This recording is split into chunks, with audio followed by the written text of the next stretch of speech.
Video podcasting to you from a field here in beautiful rural Ireland. I'm Trev Downey, and this is Molby On The Spot, your weekly chance, thanks to Anfield Index Pro, to hear the wit and wisdom of Liverpool and Denmark legend Jan Molby as we talk about Liverpool Football Club. So let's begin. And once more, good evening, Jan. Good evening, Trevor. I was going to ask if you were well, but I think that's pointless, isn't it? You know, I've purposely angled my camera so that I can look away because I am sad, Jan. I'm feeling a bit sad, a bit down. I'm looking forward to this as ever to see if we can come up with something positive, because it's few and far between, the positivity at the moment for me, and that's weird because I tend to be upbeat. Look, we can't delay it any further. Let's start by talking about what happened at the weekend. Monday night. We were forced to wait till the very end to watch the Reds, and when we finally got that chance, I suppose there are various polite ways of putting it, but it was a bit of a shit show, Jan, in so many ways. Very disappointing in so many ways, and I'm just curious to get a general take from you first about why you think that was. Why was it we seem to be so far off the mark, and how was a team that was in apparent disarray able to do that to us? What was your take? Yeah, it's quite incredible, isn't it? I mean, we had the first game against Fulham, and we discussed that, and I was surprised how we played against Fulham for as long as we did. But I also think that prior to the Manchester United game, we made a case that actually we could have won both games. Henderson hits the bar in the last minute at Fulham, and really Fulham, Palace, we were probably the better team. Then you're going into playing against Manchester United, who just didn't look like they had any idea, didn't know how they wanted to play. And then we simply helped them. I mean, our starting lineup, yes, we got a lot of injuries, but there's absolutely no doubt in my mind that the starting lineup with Henderson and Milner in midfield is one to get guaranteed intensity into our play, make it uncomfortable for Manchester United, because if there's one thing we can sort of label at them is that they don't run the required yards, but they certainly did against us. And how poorly it started. Yet again, Trevor, I have to be honest, I was in Denmark in the studio and we were discussing before the game, you know, if you already now have to look at something that might go wrong for Liverpool, you instantly look at that right side defending with Trent and Joe Gomez. You just felt that, you know, even with an out-of-form Rashford and Elanga playing on left, you still thought that they would get their chances, and that's exactly how it turned out. I think it's almost impossible to exactly put your finger on what is wrong. You know, some people are saying that they've seen this coming for a long time, and you know, we've failed to prepare. We haven't bought the required replacements in midfield. I don't know where I'm at with it at the moment, Trevor. I'm disappointed. I'm not convinced either that it's something that we change like that. You know, I think this is going to take a lot of work before we get back to, and all we want to do is get back to what we're used to seeing, isn't it? I don't want any miracles. I just want to get back to what I'm used to seeing from this group of players, and I think it might be a while. We got some issues, and it's not just the players that always have some issues. It's almost as if everybody's involved now, aren't they? You know, everybody's catching a bit of it. So there isn't actually anyone who's standing up and going, listen, I'll see us through this. You know, you've kind of put your finger on one of my worst fears here as well. And I wonder, we might just pull it apart a bit while you said what you said there, because that is my worst fear, is that this isn't a blip, that it could be some sort of transition, especially if we don't go and make signings. And you know what, even if we do, there's no guarantee they settle in straight away anyway. So I wonder why you're getting that feeling, because the one refrain that we've had on this show, man, you and I, for this is the 5th season we've been doing it, is that you can trust this lot. You know what you're going to get from them, for the most part. And I know there'll be a lot of real positivity merchants who'll be saying, I mean, you know, don't throw the baby out of the bathwater. Don't get too panicky. It's early days, and it's crazy to be talking about crisis or whatever. I don't think it's too crazy to be talking about, and my gut feeling is that it might last a while. The reason for that, I feel, is because there's something feels a bit off, and I don't know if we're equipped to address it. And I do think it comes down to that area of the park. And I think that's why we're not equipped to address it. And I wonder, is even just a bad look of the Nunes thing happening when it happened. For those reasons, I feel like we might be just in a bit of a slump. And I'm not confident we'll break out of it. But I wonder, do you have a more kind of scientific or more experiential from your own past? Why do you think it is that? Is this just one of those things that kind of takes a hold of a team? Is that where you're going with this? Well, it looks that way, doesn't it? It doesn't look like anyone is. It doesn't look like anyone is escaping it. I mean, I played in teams where we didn't play particularly well over a period. That can be a period during a game or a period over a few weeks. But you always had your shining lights, didn't you? You'd always had your men that stood up, and it wasn't always the same ones. But you always had the ones who stood up and were still playing well and was playing through it, and they were the ones who gave you hope. And that's where you look at here now and you think, well, okay, worst case scenario, if some things go wrong, who can we rely on? And I'm looking and I'm thinking, I'm not about to jump all over Virgil van Dijk, but this is the worst period he's had as a Liverpool player. Is that to do with the fact that he came back last season after a long layoff, played an awful lot of games? I believe he started 51 games. Are we paying some kind of a price, Trevor? There's always a price to be paid, isn't it? In whatever industry you're in, there's a price to be paid, isn't it? Have we took all these players to the well once too often? I mean, I think it's too early for us to declare that we're in a crisis, isn't it? But we're in a situation where we got to. Our first step is to work hard to avoid a crisis. And how do we do that? The only positive I got right now for you, Trevor, is that if you could handpick a fixture, it would be Bournemouth. That's my positive. Beyond that, I think we've got to take it all step by step. Well, I look forward in the second half of the show to working out why it is you say that about the Bournemouth fixture. We can maybe work that into our look at that game towards the end. To focus on the game that we just had, I think you're right, and I think after the previous two games we sort of felt a little bit unfortunate in both. The way things went, they could easily have been wins, whether they would have been two deserved wins. I think one would have been a deserved win, but it was just so shocking all round against United that it's stunning, isn't it, that we find ourselves having a chat where you're saying Virgil's not great, is he, at the moment? And the obvious deficiencies we can see in the middle of the park, and we don't clearly have enough lads getting the ball over the line at the far end either. So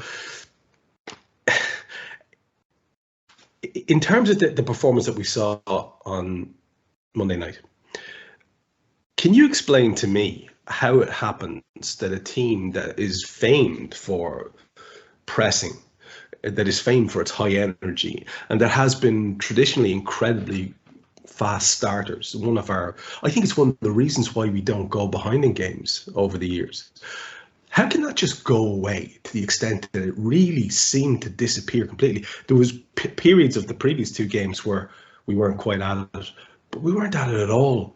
How can that happen to a team, that it can just fall apart like that in terms of the basics that it's renowned for? It's not like there's been a massive change in personnel. There's a huge amount of continuity there. So how do you explain that from back to front, that we can have that sort of a falling off in terms of performance and effort even? Yeah, and even effort. And that's the big surprise, isn't it? I think we discussed it on this show maybe a few years ago, Trevor, where we were wondering whether Liverpool actually spent a lot of time getting ready and starting games, because we were so good at it, weren't we? That first bit of pressure often decides games. And that was the last thing I said on Monday as the kick-off approach. I said, what United have to do is that they have to withstand that first bit of early pressing from Liverpool. Well, that first bit of pressing from Liverpool never came, did it? So it's either one or two things. It's the fact that we can't get there anymore because of our legs. We simply can't get there anymore to do what we do. And if that's the case, then we have to change the way that we play, which we know the Jurgen will be very reluctant to do. Or secondly, of course, there is a way of playing against a high press. And could we also be a landed in that where we go, our high press, because our high press, Trevor, I've tried on a number of occasions to sort of analyse our high press or whatever. And there is some things that go again and again and again. And I just wonder whether the opposition have looked and gone, listen, these are Liverpool's triggers. This is when they go and press. And this is, they then presses with these guys. And then you find space and weaknesses. Where are Liverpool weak when this triggers them to close down and they employ 6 guys in the press? Where is their weakness then? And could that be a possibility that the clubs are starting to look at, Liverpool will have a weakness, and we've always been very good at stopping the opposition getting to our weakness. But we maybe not quite capable of stopping them to get to our weakness because we're having players that are being exposed. And that's not just in our back four, also have midfield players that are being exposed. And could it just be that the opposition have gone, listen, this is what we have to do. We have to be brave to get through that. It's not a case of getting through that, just getting through that press. It's actually getting to where we can really hurt Liverpool. And isn't that what we're seeing more and more and more? We're seeing the pass for the penalty against Fulham, the pass for the goal against Crystal Palace, and the same for the Manchester United goal. Are we sort of seeing the same picture, Trevor? I think we are seeing the sort of same little picture, aren't we? They sort of take responsibility and they dribble past our press, and then we're in trouble. I don't know. I mean, you'd have done a few podcasts since Monday, Trevor. You'd have talked this to death, isn't it? And we will all have our own opinions, and some will be less worried than others, and some will say it's nothing to worry about. We'll soon be back to. I can't guarantee this one, Trevor. I don't know where we go next. Yeah, I have exactly the same feelings, and again, it's for me, it's not as. I wasn't as clarified as you've gone through there. It's a bit woollier, my thought process on it. But it's funny you mentioned the legs thing, because that's kind of what I wanted to do, maybe just to have a look at a few individual performances. Now, Trent was getting dogs abuse after the game, predictably enough. There's also a few people who are quick to go there when it comes to any chance of criticising that lad. And I found it very interesting that was where an awful lot of the attention was being placed on Trent and on Virgil. Considering how many times they've sort of pulled us through games or won points for us individually themselves almost, I thought it was strange. But with neither player, there's a situation where you would imagine where there's any issue around their mobility changing. With the other two defenders as well, you'd like to think that's not an issue. In the midfield, you could certainly say that the performances by the two more veteran players were incredibly poor on the night in terms of not being productive. I don't think there's never a lack of effort. That's not a thing. It's just, what are they doing? So that's two players straight away in Henderson and Milner, where you could say they maybe aren't first teamers. But we have an injury situation. You have to do something about that. But what about at the far end of the pitch? Have we witnessed a situation where, you can almost, you'll know far better than I will, you've probably been on the pitch watching it happen to fellas, where maybe they need to change completely as a player. Is that what's happening with Bobby Firmino? Because you could count on the fingers of about 2 fingers the amount of times he did typical Bobby things. He's never the quickest, but that high intensity of his work rate is hugely important to us. Now, I haven't seen stats. I'm only going by the eye test, but he just didn't seem to be himself either. So I think if you've got issues of some sort at the back, if you've got a midfield that isn't functional and you've got the leader of your line not doing what they're doing, it's probably not then rocket science to work out what's going on. And how do you address that in the next game before we get Núñez back, and are we, before Jota rolls back into the mix? Talk to me a little bit about Bobby Firmino and how you see him evolving as a Liverpool player, if you see him evolving as a Liverpool player. Well, obviously the biggest problem he's got, the biggest challenge he's got, is the way that we play.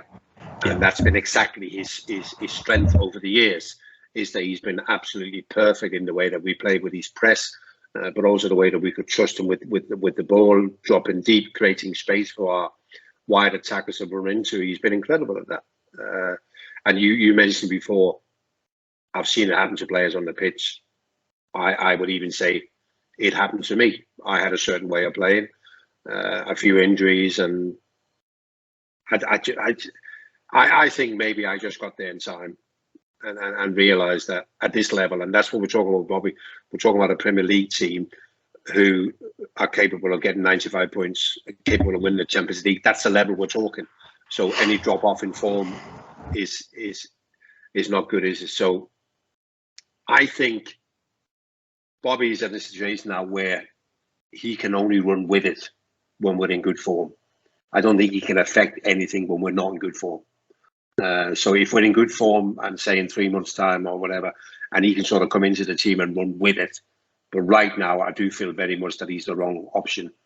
He was poor against Fulham, which we kind of made excuses for first game of the season. And I thought OldTrafford would suit him, dropping deep and linking play and whatever. They didn't. Had he played any further from United's goal, he would have been in our goal, And that's also a sign sometimes, Trevor, isn't it, that where you're prepared to play, where you're brave enough to play. Do you play where you earn your money, or do you find somewhere where it's a bit more comfortable, isn't it? So I think Bobby's struggling. They won't ever take anything away from his legendary status at Anfield, but right now he doesn't solve any problems for us. So do you find yourself sympathetic towards people who are saying, it's just really bad luck? It's again back to Klopp with the witch in the building. We have a lot of injuries, and we have a couple of people just not performing to their very heights, and it's all happening at the same time. And the be patient, it'll come right sort of mindset, I imagine that's where they lean into, and I just want to put a counterpoint to it, so to get the full picture from you. Whereas I have to be honest, I don't see a situation where things improve really much in terms of the output we get from Jordan Henderson or James Milner, both of whom can do individual jobs for us on their day. Both of whom I think would be probably best used now as that kind of, occasional performance, or a half here or 20 minutes there.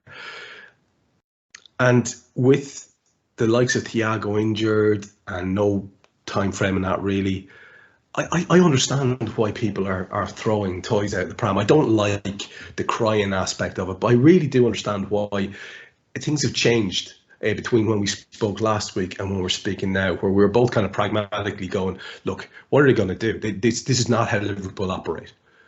But do you see the frustration that's grown in people, and understand it when that doesn't really wash as an answer? If we have an emergency, maybe sometimes we have to break our strategy.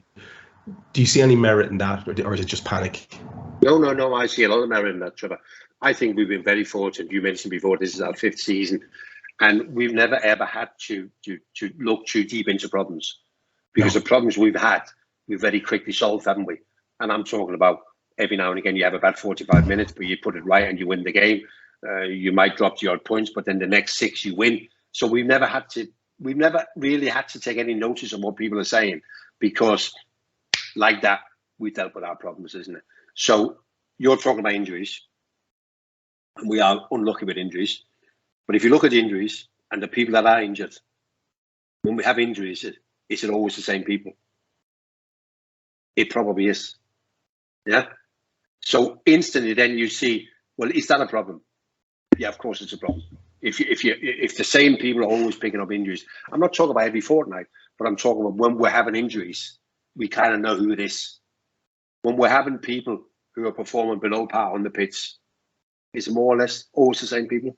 When we talk about people who are making individual errors, I'm not talking about playing necessarily bad or whatever, I'm talking about making individual errors, which is from every footballer has done. But repeat offenders, are we always kind of looking in the same direction? So there is a trend starting, I think, that absolutely 100% that club is all over this, isn't it? That he's aware of these problems, isn't it? So yeah, very unlucky with injuries. But I think if you look into the injuries and go, you know, as well as Shota has done, but let's just think over the last 6 to 8 months, picks up little nickels, doesn't he? He's come back and he's done well, but he's never had to carry. But now we need him. Thiago, we know, only plays so many games, but now we need him, you know. And we need him because Milner and Henderson can't do it. They certainly can't do it without him, you know. So it kind of magnifies the problems that we've got, isn't it? And that's why I fully understand people who are now disappointed. I don't think as many people like deeply unhappy, you know what I mean? I still think there's a lot of credit in the bank for everybody, and with that I include the owners from a lot of people, isn't it? But there is questions being asked, isn't it? And this thing about, have we got money? Have we not got money? If we haven't got any money, why haven't we got any money? You know, we're always there at the forefront. You know, when the checks are being sent out from whether it's the Premier League or whether it's from UEFA or whatever, ours is one of the biggest, isn't it? You know what I mean? And we've always sold players well and whatever. So it is a fair point, isn't it? So all those things will be discussed because, as I said before, there's a trend. You know, and it can be difficult to defend. You know, are we picking up a lot of injuries? Yeah, we are. Yeah, but is it more or less the same people? Yeah, I guess it is. So it is a problem, Trevor. And it's took us a while before we reached this level, so isn't it? We've had to sort of, we've always gone, yeah, okay, well, so Thiago's not playing. We cope. Keita plays. It's not a big, we play different, but he solves the problem. Isn't with the front three and Sadio Mane? Do you remember we said, Trevor? I said, we're losing a major contender for Ballon d'Or, but it doesn't appear that it's going to trouble us. And that was our feeling at the time, wasn't it? He goes with our blessings. If he wants another challenge, fine. But we got, at that time, we have Diaz and now we got Nunez and whatever. We thought we can cope, isn't it? I'm not putting it down to any one thing. But I guess if people want to look at it all, they can definitely find trends. Yeah, and that's where, you know, our famous success in recruitment perhaps could come up under a little bit of scrutiny because, you know, we're supposed to be getting people who are going to be able to be available, and so it's probably a mixture of misfortune and a stubborn desire on the club's part to stick to whatever strategy they have. But just to tease that out a little bit further, there's still some time left, and whereas, like I said last week, you and I were, you know, the people are wasting their time. Nothing's going to happen here. Now it feels as if it's kind of necessary, and where I do get the idea of waiting for the right player, and that's very much what Jurgen's been saying. But he has also let it slip that he'd like someone in or would like to get somebody in. For me, it's an absolute necessity at this stage, Jan. And I don't want to sound dramatic. I'm not that way inclined. I don't think either of us do that sort of extreme drama thing at all. Tend to be kind of calm looking at stuff, but it feels absolutely necessary. And surely we have a list that's a few players deep. And if we were to go down to the third or fourth option, it wouldn't be the end of the world. And we could do that and pull the trigger on that and get it over the line, even just at this stage, to arrest the sort of bad feeling around the place. Maybe it might just be a little boost. I don't know, Jan, but I just feel really as though it's absolutely essential now. Not like in previous seasons where I was saying, if we don't get a defender, it's possibly a little bit negligent because we could win this league.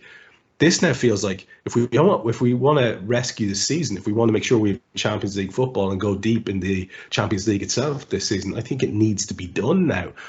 It feels that urgent. Your thoughts? No, it looks that way, Trevor. I mean, even if you look at the younger players, Obviously, Curtis Jones, that we haven't seen this season yet, but we bought Carvalho and we got Elliott. But they need help. And I go back to my own time when it was the likes of Jamie Redknapp and Steve McManaman who came into midfield. And John Barnes and me played and helped them along. And that's what they're looking for. I mean, Elliott on Monday was lost because there was no one there to look out for him. There was no one to give him a hand. And then all of a sudden, people are criticizing all our signs and go, what's the point in signing these? Well, there's a point because they're both very, very talented, aren't they? But they need help. So the only thing that slightly worries me is that the season with all the centre-half injuries, and I think the final straw was West Ham away in January. And then we went out and signed 2 centre-halves subsequently. We took the boy, Kabak, what was his name, the Turk? Kabak, yeah. Kabak, and we took the boy Davis from Preston. And that was sort of our response to being forced to sign somebody outside the sort of what we normally do, isn't it? With Watson, we know exactly who we want, isn't it? But I just think that there is enough midfield players. I guess the club's problem right now is that, so what is it that we want? I guess it's more like a number 8. It's like an all-round midfield, I think we want, isn't it? I don't think it's a specific number 6 defensive midfield player. I think we more want like an all-round midfield player. So somebody can play in that 8, probably a bit like Jordan Henderson in his prime, who can play in that 8, but also sit in the 6 when he has to. But I also think it's important that whoever we sign will be in the starting 11 when everybody's back, that he's good enough to get into our strongest 11 when we have everybody back. And I think that's the challenge for the club right now, isn't it? To try and find somebody like that. I'm sure, I mean, I've been abroad all week, so I haven't really followed in terms of the transfer rumours, but I'm sure there would have been a list, as long as your arm, of midfield players that the fans feel they can do a job or do better than what we got. And I fully support that. This is where I was going to go with it just briefly as well, because again, there's very limited value, I think, Jan, to us speculating about individual potential players, especially if, as I suspect, nothing will happen. It just seems like dead air, waste of time. But I have seen, there was people like Nunes being linked, and I think it's adding to the panic as well. I don't know how you feel about this, that other clubs are still throwing money left, right and centre and getting recruitment done at this stage. There are people joining clubs everywhere. And it makes you then, it definitely adds to the anxiety. People are inclined to be anxious about getting this problem addressed. And you see someone like the Atletico Madrid guy, Llorente. I think he scored a couple against us in that unfortunate tie in the Champions League, being linked. And this is, I'm picking up on what you said there. I'm not 100% sure that if we have everybody fit, he starts, but he's certainly good enough to come in probably and do at least a better job than some of the current people we have. And I'm thinking as well that realistically, that's kind of where our target is going to be, that sort of level. A lad who is either very young and upcoming, we'll probably pay through the nose for, especially if we're buying from within the Premier League or England, or a guy who is been knocking around for a few years, 26, 27, 28, and is proven to be a decent operator. And again, we'll probably overpay for whoever that is if we go and do that business. I don't see the club, because we're going to wait for Jude Bellingham if that ever happens next year. That's infuriating for fans as well, and you know that. So for me, it's probably going to be one of those 2 types of category. And again, I agree with you completely. It's going to be someone who can do that 8 role, because we have Henderson who can spell in for Fabinho if needs be. Although that didn't go awfully well necessarily at the weekend. What would you see as probably more likely going for an up-and-comer? Or does he go and try and get a safe pair of hands? I mean, put your manager hat on. You've had to make these calls yourself when you're doing recruitment. Like, if you're in Jurgen's situation now, what do you want? Do you want a kind of an old stager or a not quite a veteran, but an experienced fella who should be able to just get on? Or do you want an up-and-comer who has all that potential energy and talent, but is still not quite there? No, I think it's a pair of safe hands we're after. You know, I think we go slightly beyond what we normally do in terms of the CV of the players that we're normally interested in. You know, and we have a 10 signed players who are 24 or younger, but I think we go above that and we look and we sign between 24 and 28. Somebody who's been a little bit round the block, knows the game, has never had that massive big breakthrough, but has all the qualities that Klopp, and you mentioned Llorente there, physically strong, quick. There's a goal in them. There's another thing, isn't it, Trevor? Goals. We haven't even discussed goals or lack of goals or where's our goals coming from, isn't it? So all those things, I'm not saying it's going to be him. I mean, am I a fan of Yuri Tielemans? Yeah, you know, I kind of, every time I've watched him play, I enjoy the way he plays. Could I see him coming to Anfield and helping us? Yes, I could. So I'm after the safe pair of hands. I'm after somebody who can go straight in, ideally somebody who's got a Premier League experience, which obviously limits it to the players that you can possibly be interested in, isn't it? But I just wonder, because we're so specific in the way that we do transfers, whether we are involved in another, you know, we want Bellingham. So in 12 months' time, we're going to go all out for Bellingham. But does that mean that are we still inquiring about other people? Have we got the irons in the fire? And that's what I'm thinking now. You mentioned other clubs. So by that, you're talking about Chelsea, you're talking about Manchester United, whatever clubs that are still busy. And they are one day involved in one deal, nothing happens. But then the next day they're involved in another deal. And is that because they're busy? They're talking to clubs and then they're keeping things, they're keeping things sort of warm. You know, whereas we kind of have this thing is that in and out, and then we're not interested. And is that maybe a mistake at a time like this? Would it have been good that we maybe already have spoken to 5 or 6 clubs and spoken to the representatives of 5 or 6 different players, so we kind of know? Or do you feel, Trevor, that right now we're at a stage that should we want to sign a player, that we almost have to start from scratch? Because it's not part of our long-term strategy. You know, have we not been? I mean, I can't be 100% sure that whether I'm right or wrong, isn't it? But sometimes there's nothing wrong with being busy, is it? Speaking to people, you know, being all over things and hearing and what do you think? And you know, something might fall your way. I don't know. It seems to me very much like that's how things used to be. United take it to extremes. I think their approach seems almost a little bit scattershot. I don't see any strategy, but it's the busyness angle that I really appreciate that take on it. That's where I'm looking to, and I'm saying, surely we have people who are constantly in contact with high-level agents and players and monitoring availability. And I know we have our lists of people that, you know, are the right type, and I appreciate that. I get that, and you know, it's worked very well for us over the years. So I suppose what I'm just saying is, what the way I put it to you a few minutes ago is like, why, if we are busy, and we've been busy, and we're maintaining those relationships and contacts, surely there's someone who's 3, 4, 5 notches down from our top man who we could take now, who wouldn't represent a terrible calamity in terms of going back and how we operate. And then again, what do I know, Jan? I mean, what do I know? Trevor, there's nothing wrong with stepping outside what you normally do, is it?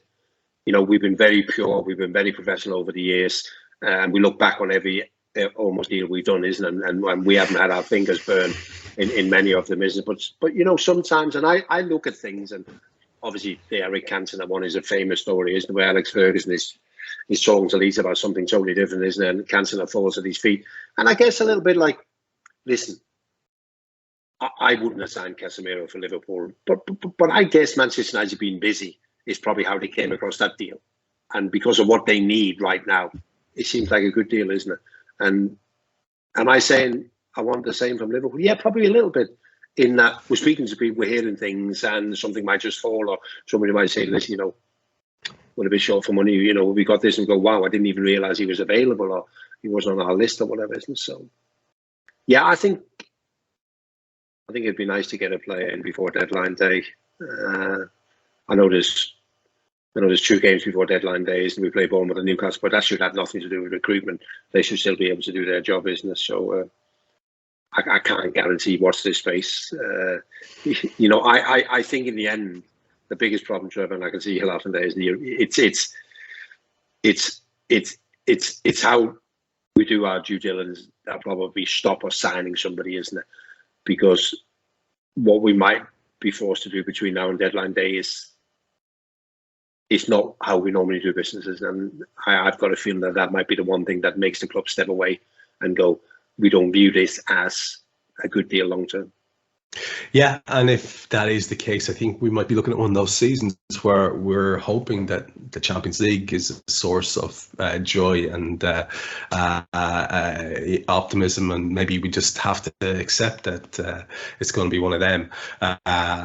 It just feels disappointing because it feels a little bit, I've said this to you before, I know it probably sounds spoiled or entitled, but it feels a little bit like missed opportunities at this fantastic era for the club, with this fantastic leader in Klopp, and all these great players that we're not augmenting in the way that augmenting the team in the way that we possibly could be, and watching that succession and keeping everyone on their toes. It just feels a little bit like we're a little bit restricted in that. And just one other final sort of mildly negative thing. I mean, you and I have always liked to have a laugh at the goings on at United since we started the show, and it's been a source of great amusement at times. And God, I feel like we've given them a leg up, Jan, because now they've got Casemiro in as well.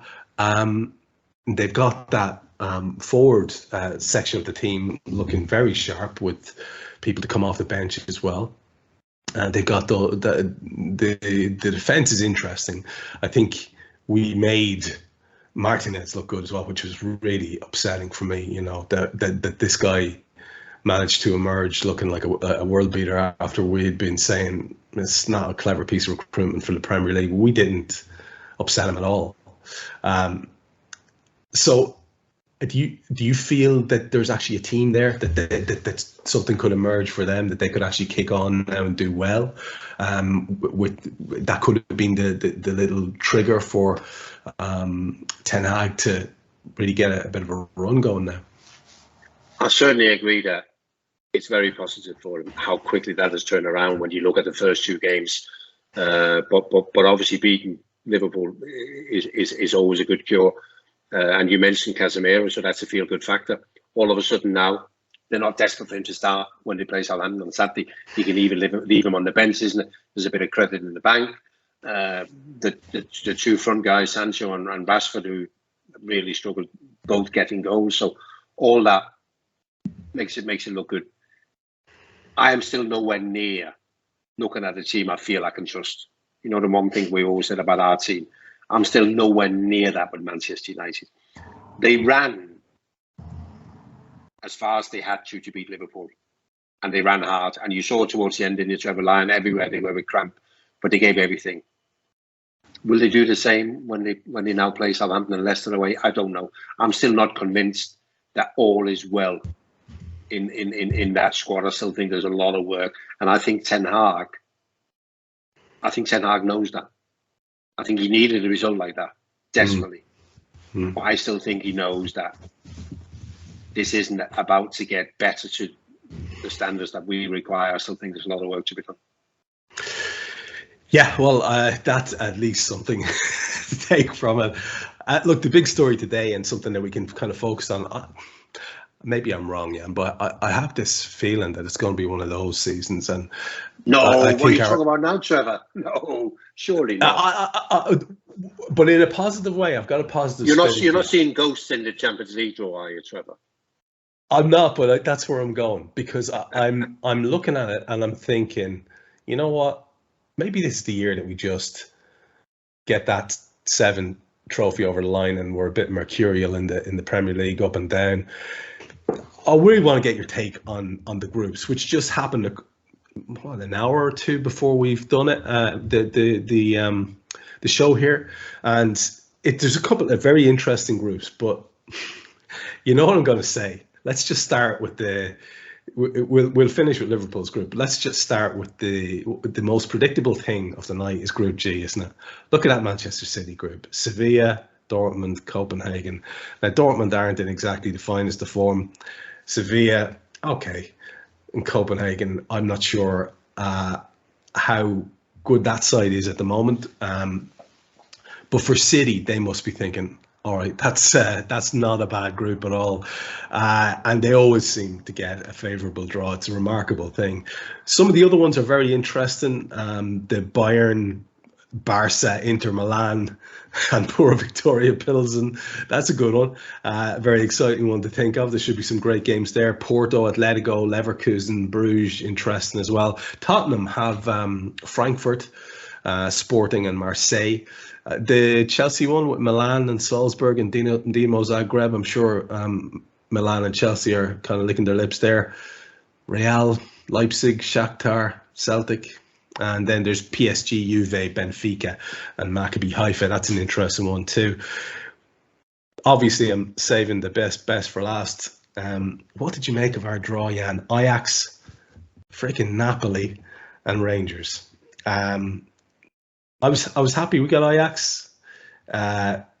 Could do without Rangers. Napoli I don't like because they're always sort of stressful games. Not always the nicest place to go for the fans as well, theoretically, in terms of great reputation, their fans. But it should be a doable group if we recover some form. What did you make of it? And what was your takeaway from the draw overall? Well, the thing with Ajax, we never quite know, do we? Because there's always a big turnover of players. And they've lost on paper, some really, really good players, and there might be even more to go before the deadline. So we don't quite know. But what we do know is that they're very good at replacing players, and they've obviously got a new manager in place. So Ajax will be Ajax. They'll be young, they'll be brave, energetic, and exciting to watch. But they'll give you a chance. And even when they come to Anfield, if you give them an opportunity to play, they'll play. Napoli's interesting because this is a new Napoli, Trevor, isn't it? You know, Insigne, Dries Mertens, Koulibaly, who's gone to Chelsea, all out through the door, brought in a younger group of players, got off to a rocking start in Serie A, and it's always a difficult place to go. I mean, a beautiful part of Italy, the home of the pizza, Trevor. What more do you want, isn't it? But I'd be a bit careful being out after 10 o'clock. But yeah. Napoli would be tricky, I think. You know, and then Rangers, I mean, that's a great draw, Trevor, isn't it?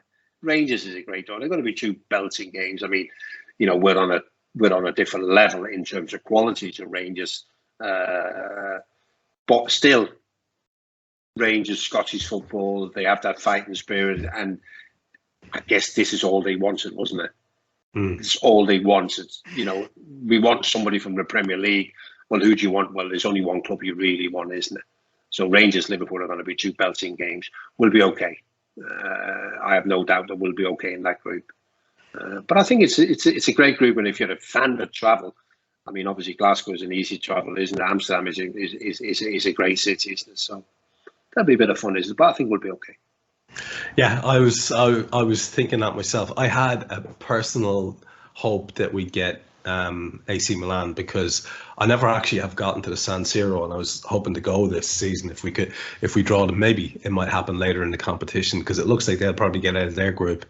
The Glasgow thing, yeah, absolutely. Again, I'd have preferred Celtic just for the sake of it, but yeah, they're kind of our club, aren't they? Yeah. There's a bit more of it. But I guess if you're looking for the better draw, you know, and we have to be cynical about it. Hopefully that will work out in our favour.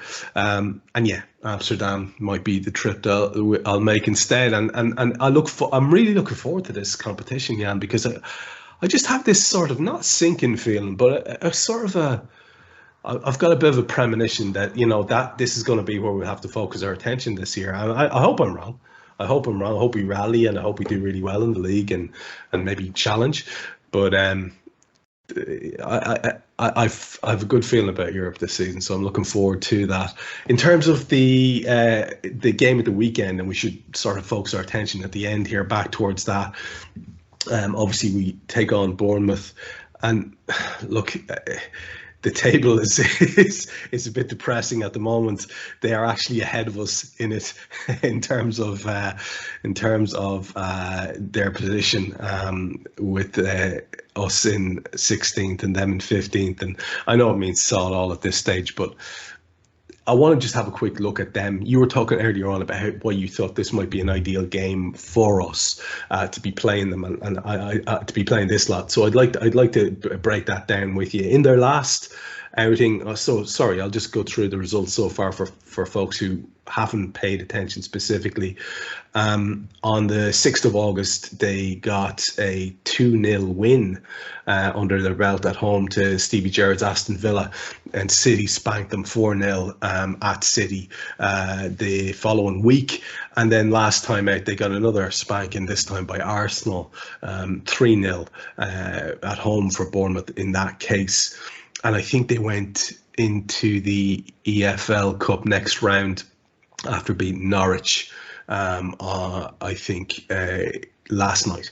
So they've had a very mixed bag. 2 wins, 2 losses, including that cup game. And last time out against Arsenal, when they got beat 3-0, they had Travers in goals, Mepham, Senesi and Kelly across as a back three. Smith and Pearson on the flanks, Jefferson Lerma behind Zamora and Tavernier, and then you had Moore and Billing up top. And you look at their bench, and they've got Lewis Cook there, who's been around for a while, Ryan Christie, same, Marcondes, Neto, Jack Stacey, Jamal Lowe, Siriki Dembele, James Hill, and Jaden Anthony, who came on the last game as well. And I'm not trying to be in any way dismissive, but they're going to struggle with that squad, Jan. It's not strong enough, in my opinion, at all. I think they're going to be on the end of a lot of high-scoring defeats, and it just doesn't look like a strong enough all-round squad. I'm looking at what they've got on the bench. I'm looking at that team that they went out against Arsenal with. What's your take on them as a side? And you can build up to maybe whether you think they're going to have enough staying power to keep in this division, even at this early stage, because that doesn't seem very strong to me. No, I thought they did really well last year to get promoted, to finish second, and they gave it a really good run, managed to get really close to Fulham in the end, so well done to Scott Park. They haven't really strengthened. You look at that squad and you go, who is it you hang your hat on here to be able to do a bit in the Premier League? But I think the biggest problem they got is that they haven't got a way of playing. I always compare them to when Sheffield United came up a few years ago, and we looked at that squad and we went, there's only one place they're going, they're going straight back down. But they had a way of playing. They had a way of making you feel uncomfortable. Bournemouth don't. Bournemouth make you feel comfortable. You want to play against Bournemouth because they allow you to play. They're a nice football team. Whether they'll come to Anfield and play with 3 centre halves again, I don't know. They were all over the place against Arsenal, defending with the 3 centre halves. The only plus they've got, they scored a lot of goals last year. Solanke, who of course we know, he could be returning. He's missed the first few games with an ankle injury, so he could be coming back into the team. That won't be enough either.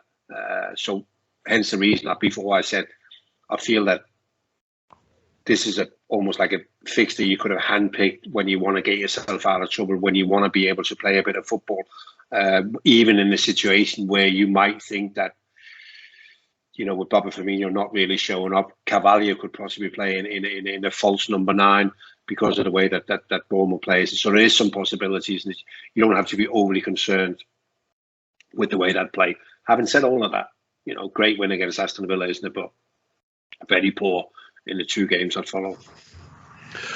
I'd love to focus on what Liverpool are going to do to engage with this particular challenge. I'd love to see a bit of bravery and a bit of maybe risk taking going on here. I don't think this is the time now to double down on this, the old guard. There's the possibility the manager will stubbornly do that, but in terms of what I'm trying to get at here, I'd like to see something like what you suggested, that maybe we might give Carvalho a start. I think the other young man, Harvey Elliott, did more than enough to justify another start. Look, if this is the way things are going, why not do that? But here's my problem, Jan. I'm nervous now because I'm trying to think of what he's going to do in that midfield situation, because there must be a reason why he didn't start Fabinho. I'm not clear on it. I haven't heard any proper info on it. It was interesting actually to see his missus was tweeting during the game about how she missed him already. In that game, his presence on the pitch. I mean. So I can only assume that he starts, and it's going to be probably, isn't it? It's probably going to be one of the two more veteran lads in Henderson and Milner, plus another. But I think the time is right now for risk taking, and I'd like to see somebody getting a chance in midfield, and I'd like to see somebody getting a chance maybe instead of Bobby Firmino. I don't know how far off Jota is. I don't think he's going to be ready for this game, but it feels like the time to take a chance, Jan. Do you know what I mean? It feels like the time to be brave and to try and play our way, but maybe change up the personnel so that we do a better job of it. Does that make sense? Yeah, no, absolutely. It makes a lot of sense. It's always a big gamble, isn't it? And the one benefit that Klopp has that we don't is he sees the lads in training every day, and there would have been lads in training who would have, really pushing for the starting places. And then there's other players who are just bogged down a little bit by, I guess, the mood, because the mood down at the new training ground can't be the best. I know what it's like. I've been a player myself. It's a rotten place to be, isn't it, when things are not going the way that you expect them to go, isn't it? So yeah, I'm fully with you in that. We're obviously a bit short on what we can do, isn't it? But, Robbo is another one, isn't it? Simicast is there, isn't it? There is another one you could maybe give a little bit of a chance where he brings something totally different, isn't it? But I wouldn't be against trying things and just see if we can live and stroke freshen things up a little bit, isn't it? And, get the fans on side as well, is it? Because the fans have got a little bit more patient with younger players as well, haven't they? So, but it's very rarely we say this, Trevor, in that I'm really looking forward to see what the starting 11 is. Normally we kind of go, wherever the man picks, it'll be right. If he wants to play them 11, we support it, isn't it? But for the game on Saturday, it's really interesting to see what he actually comes up with and how brave he's... It's not the right word to say he's prepared to be, isn't it? But, because he is a very brave man at the best of times. But it will be interesting. Yeah. It sure will. I already feels like there's a lot riding on it. Like the Manchester United game felt like a must-win at a stupidly early part of the season. That didn't work out so well. So hopefully, as you say, we get things back on the right track and keep it between the hedges, as they say around this part of the world. I want to let you go. We're getting at the top of the hour, so let me get a feeling from you about how, and again, in the context of this being one of the weirdest, if not the weirdest spell that we've had doing the show. Obviously, we had that period you alluded to earlier on where things just fell apart in the middle of a season, and there was a few sort of, there was a massive crisis in terms of defenders and injuries and all that. But that season ended on a high. It was a wonderful achievement in the end, and we managed to get some great players back into the team, and we were looking at Thiago every week, and it was all exciting. So that bad patch was kind of hidden. This is at the start, so it's kind of inducing panic. And normally, like the prediction part of it, I mean, man, you were just knocking these things out of the park in terms of even not getting close to the score. So I'm going to go out on a limb and say even you must be sort of starting to go, shit, what do I say here? So what do you reckon, the Bournemouth game? How do you see it go for the Reds in terms of result? It is difficult, Trevor. I mean, because as I said before, I don't think our flow and rhythm is just round the corner. You know, I don't think that we're going to turn up in the next 2 home games and go, wow, the boys are back. I wouldn't rule out that we win both because we're very strong at home. We have power, and I think that will certainly be enough on Saturday. That power that we've got at home will be enough. I'm not suggesting, I mean, City beat them 4-0, could have been 6 or 7. Same with Arsenal. I'm not suggesting that we're going to do the same, but I still think we'll win, and I think we'll win 2-0. I will take that. I would take that now and bite your hand off. As ever, Jan, we've covered a multitude, so I appreciate your patience with the long rambling questions, because it just feels like I want to set them up so we can get the best information for you. And apologies for the crappy camera angle. I'll have my shit together better next time. But for another show, thanks very much. It's a difficult time, Trevor, isn't it? Because also, you know, when can we expect to be back to our best? We're governed by injuries, aren't we? We need players back, so it's going to take time, innit? But now is not the time to lose the faith. Absolutely ride it out and stay positive. This man will, I will, and we will be back next week to talk to you about it all over again. Good luck.